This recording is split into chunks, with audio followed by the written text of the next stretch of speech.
nos nossos estúdios, meu amigo tricolor, podemos até esquecer essa parte aí que também torce o Fluminense, nosso time anda muito mal.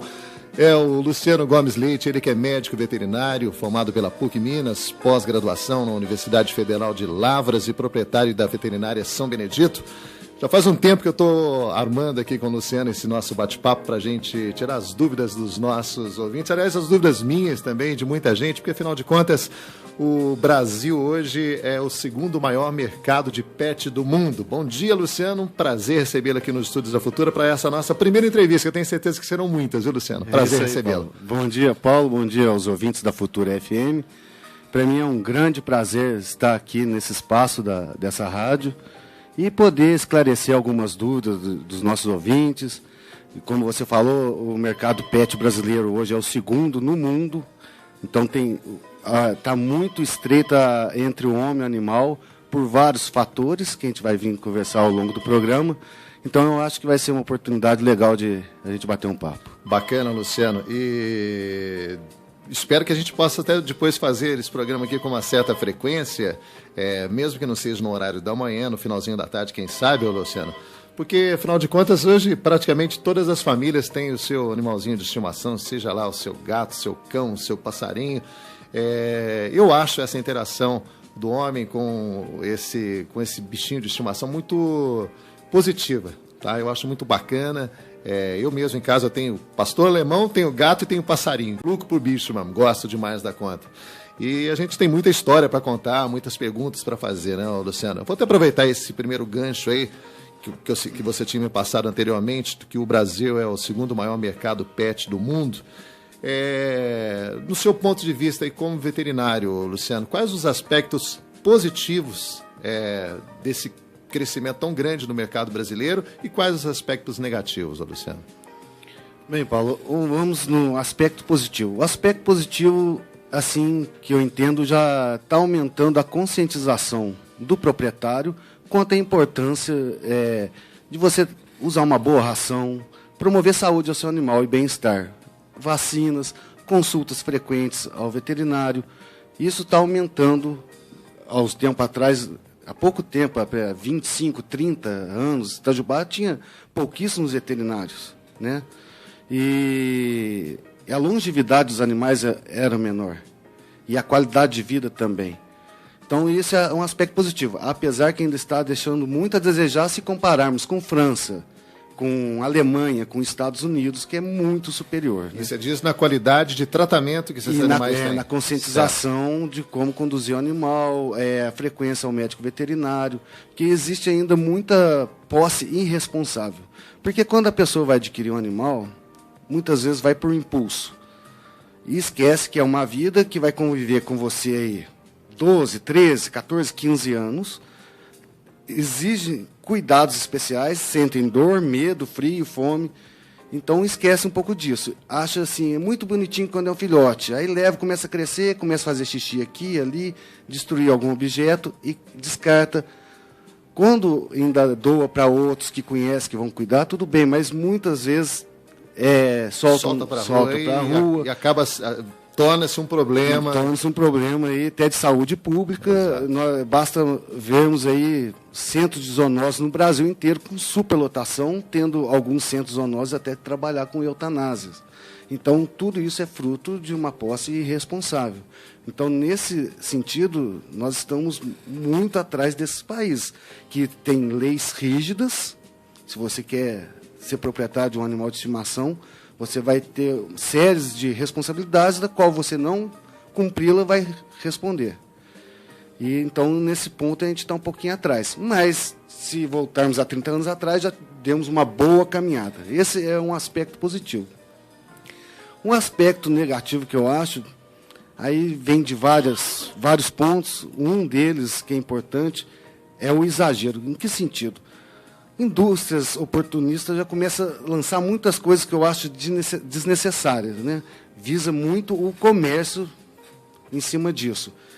Então, exagero em que sentido? Existem hoje, para você ter uma ideia, motéis para cães cruzarem. É brincadeira. Sério. Todo decoradinho, tal, como um motel humano. Meu Deus. Existem, assim, joalherias especializadas para cães. com joias mesmo, ouro, diamantes. Então, essa humanização que eles tentam impor, eu sou contra. Porque o bichinho é de estimação, mas não deixa de ser um animal. Exatamente. Né? E ele tem o atavismo. O que é o atavismo? É a herança genética, que os cães, no caso, são descendentes do lobo e trazem com ele a herança genética. Então, por que tem medo de trovão? São heranças genéticas. Porque quando pega um ossinho vai enterrar, ninguém ensinou. São heranças genéticas, atavismo que a gente fala. E quando você humaniza muito o animal, você vai consequentemente ter problemas comportamentais, que tem muita procura na clínica ou com adestradores devido a problemas comportamentais. Tratar o animal como se fosse um ser humano, né? Como se fosse um ser humano. Você chama meu filhinho, né? Tudo não bem. Tem problema, que eu chamo minhas cachorras também com o pai, não tem problema. Mas de repente vai jantar na mesa com você, tá dormindo na cama com você. E até também o dia a dia hoje, né, a mulher inserida no mercado de trabalho, né, marido, mulher, então o animal fica muito tempo sozinho, isolado em casa. Isso também traz transtornos comportamentais. E ele precisa de companhia, né? Precisa, porque precisa de passeio. É um animal de matilha. Ele não convive sozinho. Ele enxerga a família como uma matilha. Então, muito tempo isolado traz transtornos comportamentais. Então, por que eu falo? O que o cachorro vai gostar mais? Uma joia, ouro, 18 quilates, ou um passeio no parque jogando uma bolinha? Lógico, então passeio no parque. Então a gente tem que diferenciar um pouco disso. E é uma coisa tão agradável, não, Luciano? Nossa, eu faço, na medida do possível, aqui também nos dias de folga, meu lá, que sobra aquele tempinho no final da tarde. Adoro pegar eu tenho um pastor também, sair, fazer a minha caminhada no final da tarde. E você percebe que o cachorro fica muito feliz. Ele ouve o barulho da corrente guia. Ali, da guia, ele já fica maluquinho, né? Ele coloca a cabeça na guia, né? E fecha o estreito laço familiar. Por exemplo, você ir com seus filhos, sua esposa, passear com um animal.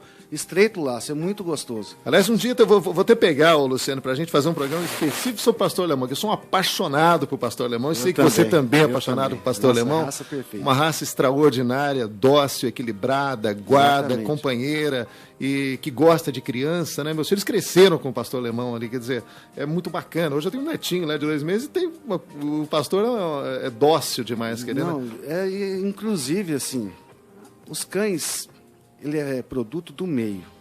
Então, vão crucificar Pitbull, vão crucificar Rottweiler.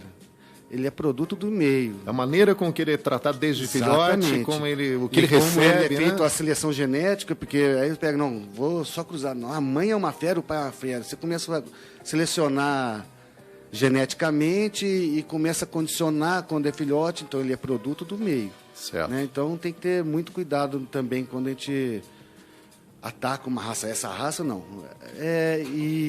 Mas o tal cachorro é latidor, não sei o quê. Tudo pode ser problema comportamental. O grande problema de tudo isso é o homem, infelizmente. Perfeito. Luciano, aproveitando ainda a gente falando do mercado brasileiro, que está em grande ascensão, e indústrias que se aproveitam para lançar produtos realmente que são ineficientes, são só apenas enfeite, né, na verdade. Assim. O importante para o seu bichinho de estimação, o que é? Vacinação sempre em dia, Exatamente. Cuidados especiais com ele, uma ração de qualidade, principalmente quando o bichinho é filhote, ainda que ele precisa de mais qualidade, ainda que está na fase de formação, depois uma ração de manutenção, né, Luciano? Isso já começa desde quando você quer que você vai planejar uma gestação, tudo planejado. Então a mãe tem que ser vermifugada, vacinada, porque ela vai passar via leite, né, via o colostro, os anticorpos para o seu filhote, para a ninhada. Então, prepara a fêmea já para cruzar. E mesma coisa o macho. Depois que saiu a ninhada, os cuidados especiais, procurar um médico veterinário para as orientações.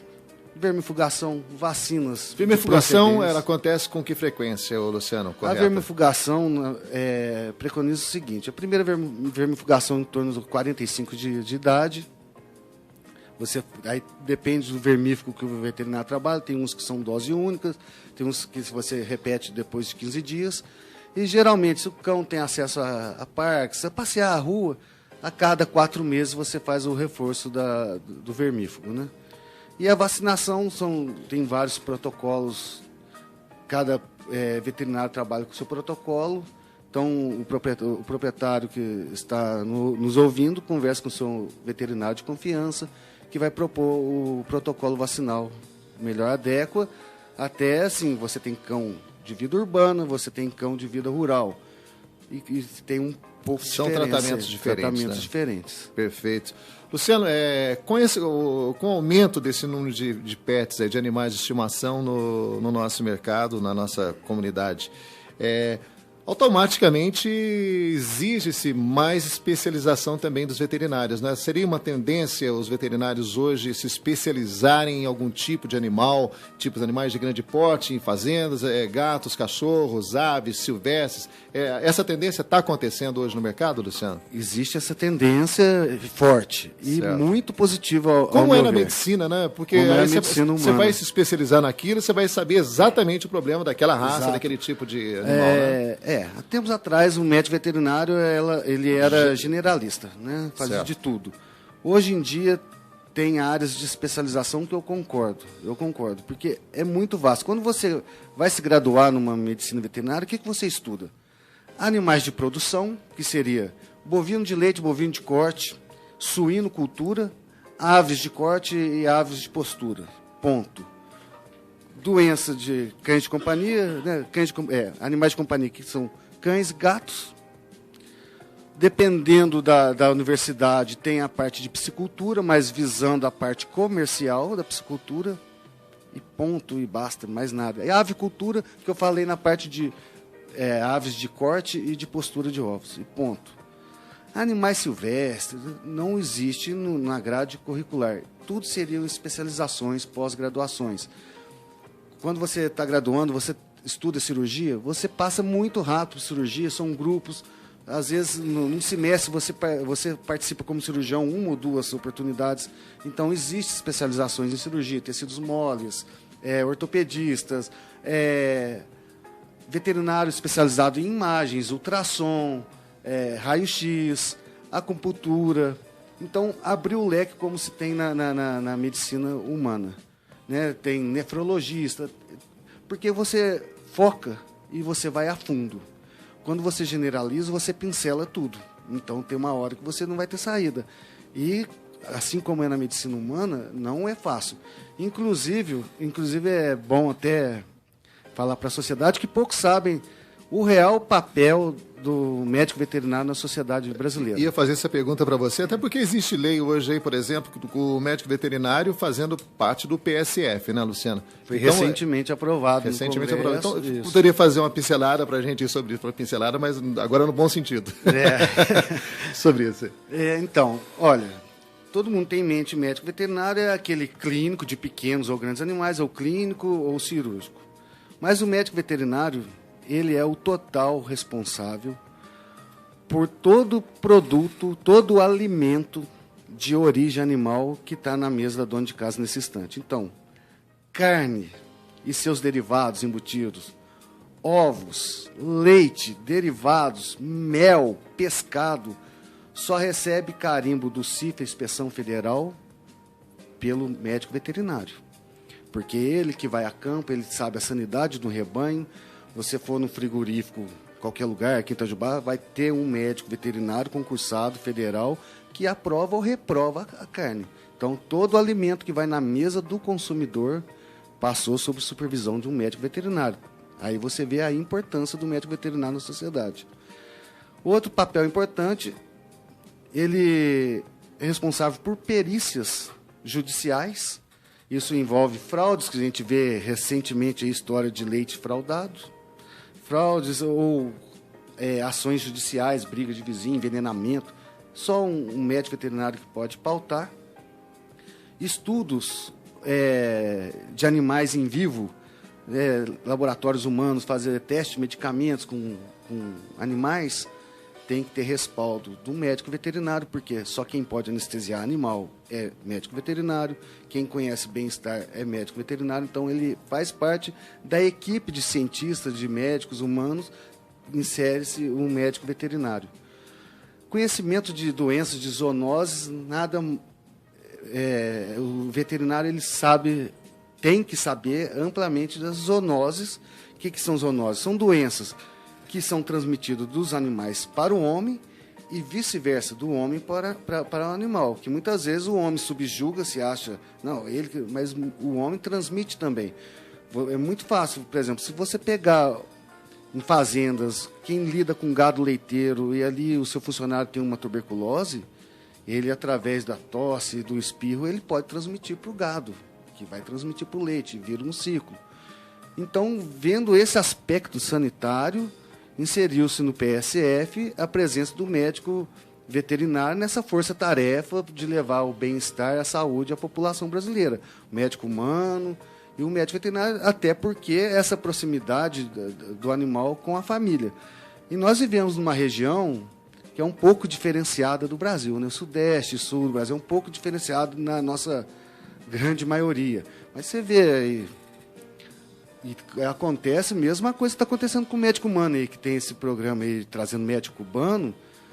Os veterinários são muito concentrados na nossa região, que sul-sudeste, cada esquina você vê uma clínica, aí é um outro aspecto negativo, entendeu? Visa um pouco o lado financeiro, acho que o veterinário vai ganhar dinheiro mexendo com pequenos animais e às vezes não tem essa vocação, a vocação seria até outra, e visando a parte financeira vai nisso, e cada esquina vai abrindo uma clínica, e outras regiões do Brasil vai deixando a desejar a presença do médico veterinário, que as condições sanitárias aí em outros estados já são piores, tem zoonoses mais presentes. Por exemplo, aqui na nossa região é difícil falar em casos de raiva animal e raiva humana. Mas em outras regiões aí, Nordeste, você já tem casos. E consequência também da diferença da distribuição de renda aí, o poder aquisitivo da nossa região é muito maior, é concentrado, né, Luciano? Exatamente. Você pega o norte, o nordeste, algumas regiões, o povo não tem poder aquisitivo nem para cuidar da própria saúde, e daí o animal acaba sendo realmente totalmente abandonado, né? Exatamente. Importante. Ô, Luciano, você falou em zoonoses. Eu vou aproveitar esse programa de hoje aqui para a gente tirar uma dúvida bastante grande aí, de boa parte da nossa população, inclusive minha, sobre doenças de animais de estimação podem passar para os humanos. Qual o perigo, se existe perigo, de você ter um cachorro, ter um gato dentro de casa, e principalmente, desculpe ter 3 perguntas numa só aqui, a tal da toxoplasmose. Qual o perigo de se ter um gato dentro de casa, Luciano? É perigoso para adultos, para crianças? Qual que é o perigo disso aí? Então, ou não existe perigo? Porque eu tenho. Vamos por partes. Por exemplo, doenças que são transmitidas dos animais para o homem. São várias. Nós conversamos em off, a gente vai esclarecendo a cada período, vamos conversando sobre cada uma, que a gente tem que esclarecer bem. Já fico feliz, é sinal que o Luciano já deu resposta positiva do nosso programa ser com uma frequência aqui legal, para a gente estar sempre tocando sobre um assunto específico, né, Luciano? Bacana, isso. Muito legal. Agora, quanto a famigerada toxoplasmose, isso daí é um alvo de discussão, de desinformação muito grande, muito grande. Até colegas veterinários, às vezes, não têm informação necessária que deveria ter a respeito dessa. Por que o gato é o grande vilão da toxoplasmose? Porque no ciclo do desenvolvimento do toxoplasma, o hospedeiro definitivo é o gato. Quem vai multiplicar esse toxoplasma é o gato. Não o gato, é os felídeos, né? Tanto silvestres, né? Felino silvestre. No nosso caso, a gente está focando no gato, que é de convívio nosso aqui. Então, como que funciona o ciclo da toxoplasmose? Se o gato vai caçar, ingere oócitos ou cistos de toxoplasmose, né, que é um parasita que vive em animais homotermos, ou seja, aquele que tem temperatura corporal constante. Os homens, os mamíferos, em geral, aves. Então, esse protozoário, quando o gato ingerir oócitos, que são os ovos, vamos dizer assim, falando mais popular, ou cistos, quando esse entrar em contato com o intestino do gato, ele vai dar início à produção sexuada do parasita. Dando origem a essa produção sexuada, o gato, ou felino, Ele é o único que tem condição de eliminar novos ovos via fezes. Essa é a causa porque ele é o grande vilão. Então, como que dá o ciclo? Gato em casa geralmente tem caixa de areia, não é? Um gato vai lá, defeca, vamos dizer que ele esteja contaminado. E o gato, é muito importante dizer, se ele já teve infecção uma vez, ele fica imune, ele não vai ter infecção novamente, ele não libera os ovos, salvo se tiver um comprometimento muito sério na imunidade dele, seja via tratamento imunossupressivo ou alguma doença imunossupressiva. Existe vacina contra toxoplasmose, Luciano? Não existe. Não existe, né? Não existe. Ele vai eliminar as fezes na caixa de areia. Essas fezes em forma de oócitos, que seriam ovos, ela precisa de um tempo de 24 horas a 72 horas para esporular, formar um esporo, tipo um casulo, e tornar-se infectante. Muito interessante. Então tem esse prazo. Ou seja, desculpe interrompê-lo, Luciano, se a caixinha de areia do gato está constantemente limpa ali 2 vezes por dia... Morreu o problema. Certo. Então é uma questão de higiene mesmo. Se a pessoa Básica tiver... de higiene. Básica de higiene. É difícil um gato doméstico ter essa toxoplasmose. É difícil. Não são todos os casos. Não. Quem que são os mais susceptíveis? São os gatos de vida errante ou os que têm hábitos de caça. Certo. Porque se ele pega um passarinho, um roedor, que tem o cisto da toxoplasmose, ele vai ingerir... E isso se o gato nunca foi acometido por... Entendi, pela nunca entrou, exatamente. Então, geralmente, quem que é o mais acometido? São os gatos novos, antes de 6 meses, que começa a ensaiar suas caçadas.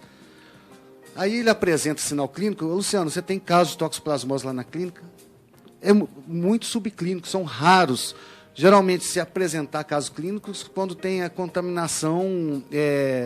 placentária, quando o gato está prenhe e nunca teve contato com a toxoplasmose, aí sim, aí pode acontecer ou o aborto dos fetos ou os gatinhos virem apresentar a forma clínica. Então, por ser subclínico, uma doença silenciosa, o gato convive normalmente, então não tem uma casuística na clínica. Então, vamos correlacionar o gato com a mulher, principalmente mulher grávida. Certo. É muito parecido. Qual que é o grande perigo da mulher grávida? Vamos dizer, depois a gente vai falar na parte de higiene. Se ela nunca teve contato com a toxoplasmose, assim como um gato, que uma vez ela tendo tido contato com toxoplasmose, quando era solteira, ela vai adquirir imunidade, não tem problema nenhum para a gravidez dela. E a prevalência de toxoplasmose mundial, segundo estudos que eu estava lendo, de 50% a 80% da população tem essa soropositividade. Então, se ela puder planejar, vou engravidar, faz o exame, vê se é positivo toxoplasmose. Se for, ótimo, mais tranquilo. Se não for, alguns cuidados tem que tomar. Que cuidado que ela tem que tomar? Isso é muito importante, esclarecedor agora. É muito mais fácil uma pessoa adquirir toxoplasmose via carne crua, via carne mal cozida, frutas, verduras e legumes mal lavados, entendeu?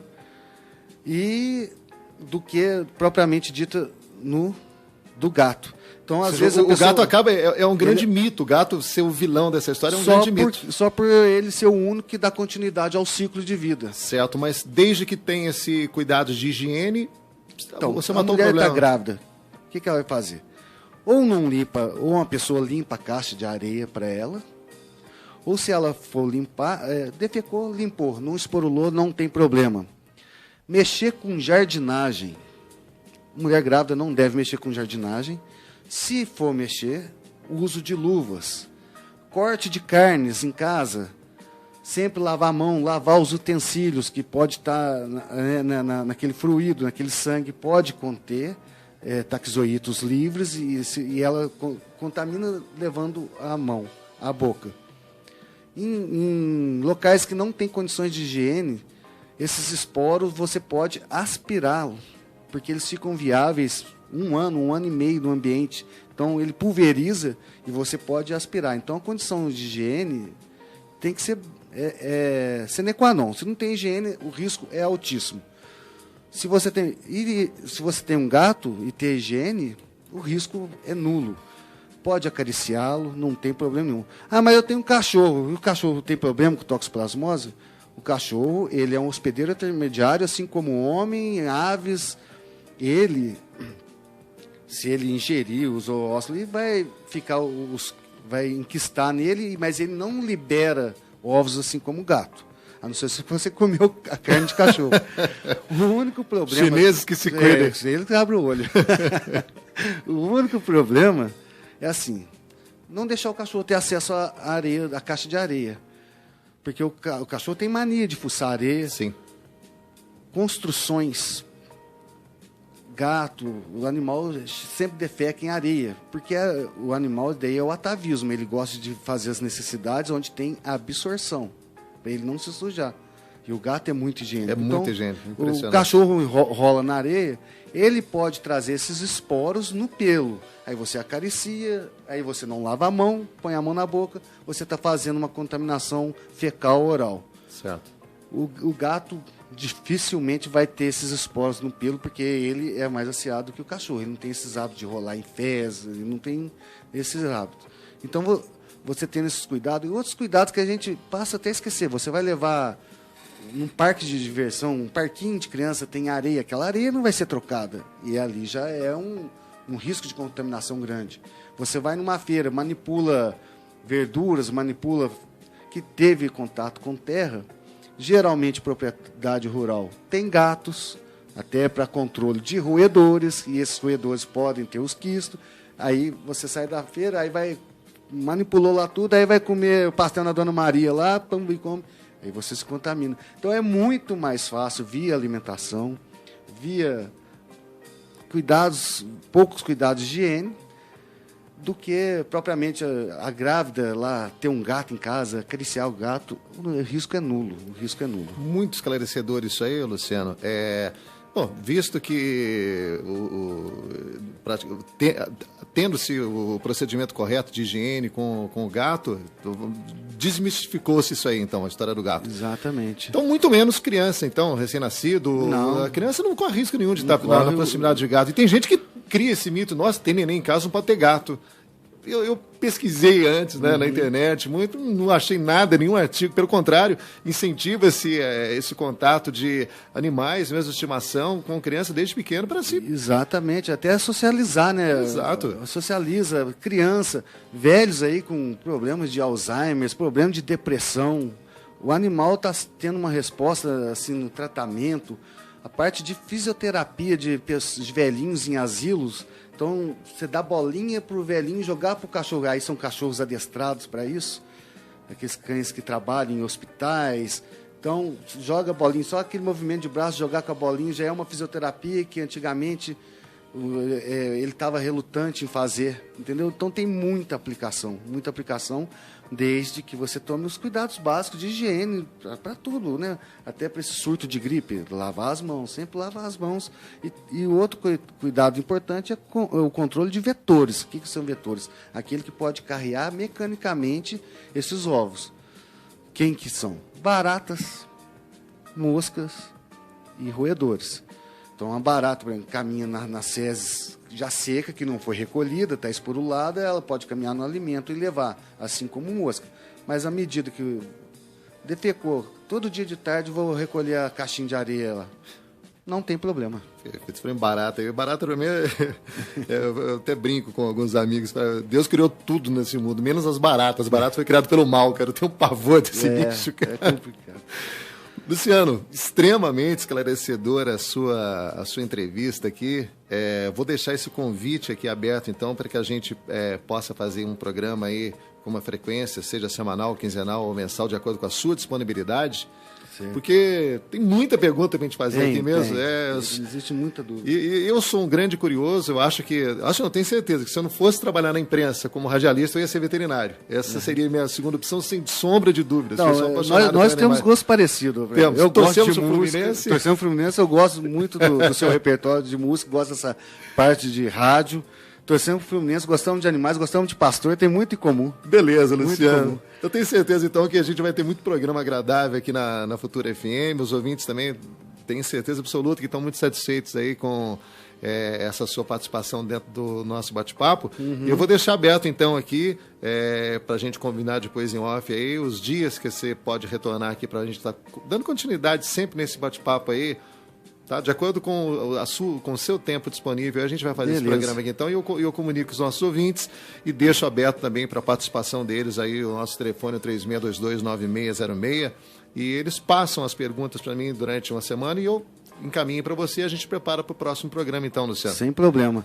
É só um detalhe que eu esqueci de falar. Pois não, então, Luciano. assim, nós temos todo o tempo, não pode ficar tranquilo. Evitar que o gato, então, tenha os hábitos de caça. Então, um gato dentro de casa, perigo zero de higiene da caixa, perigo zero de toxoplasmose. Não dê carne crua para o gato. E aí, certo. Gato é ração de boa qualidade e água abundante. Mais nada. E vacinação em dia. Comida, Luciano, esqueci de tocar nesse assunto também. Comida, tem gente, as pessoas têm mania de, sobrou o restinho do almoço aqui, dá pro cachorro, dá pro gato. Isso é muito danoso, Luciano? É danoso. Mas antigamente os cachorros comiam resto de comida, comia lavagem. Quer comparar a qualidade de vida dos cães anteriores e de hoje? Né? Antigamente, 5, 6 anos, estava tudo morrendo. Se não fosse antes, que não tinha vacinação, tudo morria de sinomose. E hoje você tem rações aí que são balanceadas, ou seja, todas as necessidades do seu bichinho de estimação estão ali na ração. E o gato tem que ter uma atenção especial, porque, por exemplo, o cachorro comer... meu cachorro comeu a ração do gato, tem problema? Não tem problema. Agora, o gato ficar comendo só a ração de cachorro, aí tem problema. Por quê? A ração de gato ela é enriquecida com taurina, porque se não for, dá problema cardíaco no gato. Olha aí. Então, comida caseira não tem enriquecimento de taurina. Certo. Ração de gato para gato, ração de cachorro para cachorro. Ração de boa qualidade, com proteínas de alto valor biológico, o animal come pouco, nutre o que precisa, consequentemente defeca pouco, vive feliz e água à vontade. E é interessante lembrar que às vezes o barato sai caro, né? Você compra uma ração mais barata, não vai estar nutrindo o seu cão ou o seu gato. Vai comer demais, muitas fezes. E de repente uma ração de qualidade melhor, você vai pagar um pouquinho mais, mas o custo-benefício acaba sendo muito valioso. Muito satisfatório, porque ele vai consumir muito pouco e vai estar satisfeito com menos fezes e também, com menos fezes cacofônia, ficou esquisito aqui, me desculpe. Mas como disse, e mais saudável, né? Saudável. O proprietário tem certeza vai ter a certeza que o seu animal está bem nutrido. Isso que é importante. E daí a gente vem falar no futuro, parar com essa humanização de petiscos, existem coisas perigosas. Comida caseira, você falou. Você vai dar comida que tá cheia de tempero, sal, que nós nos alimentamos errado. Exato. Cebola extremamente tóxica, que chega a lesar a parte sanguínea, a hemácia. E a cebola está em todos, carne moída, o pastelzinho e tal. Cebola extremamente tóxica para os animais. Exatamente. Principalmente para gato. Aí o perigo de você dar a comida já, o resto de comida temperada, que praticamente todos os pratos levam cebola. Né? Chocolate, um veneno altamente tóxico. Produtos que têm cafeína, esquece. Agora assim que instiga você a dar, e parece inocente, mas extremamente deletério para a saúde do animal, podendo vir a óbito agudo, uva. Então, vamos chegar aí na época de Natal, a época de uva. Você está com um cachinho, dá vontade de você chupar um e jogar um pro cachorro, né? Compartilhar ali. Mas existem casos de insuficiência renal aguda devido à uva. E ainda está estudo que não sabe o que defraga isso, qual o componente da uva que está defragando essa insuficiência renal. Mas, por exemplo, existem relatos de casos, estudos que eu tenho em mãos, que o cachorro comeu uva na parte da noite, menos de 24 horas já estava entrando em óbito. Entendeu? Então, evitar. Então, dê ao cachorro o que é de cachorro. Ração balanceada, croquete produzido de forma a facilitar a sua mastigação, de dureza conforme se é abrasivo, evitar a formação de tártaro, e água abundante. Nada de dar massa, docinho, bolinho, nada disso. Para de humanizar. Você pensa que está fazendo bem e está prejudicando. A gente está com muito caso de obesidade canina, que traz muito problema à saúde, problema locomotor, cânceres, diabetes. Aí o proprietário tenta argumentar. Infelizmente, eu chego e falo ao proprietário: o senhor me desculpa, mas o cachorro não sabe abrir geladeira, cara. Não sabe. Ele não engorda com oxigênio. salvo se tiver um problema hormonal, que aí a gente investiga na consulta. Mas por excesso de comida, principalmente guloseimas ou junk foods, aí é culpa do proprietário.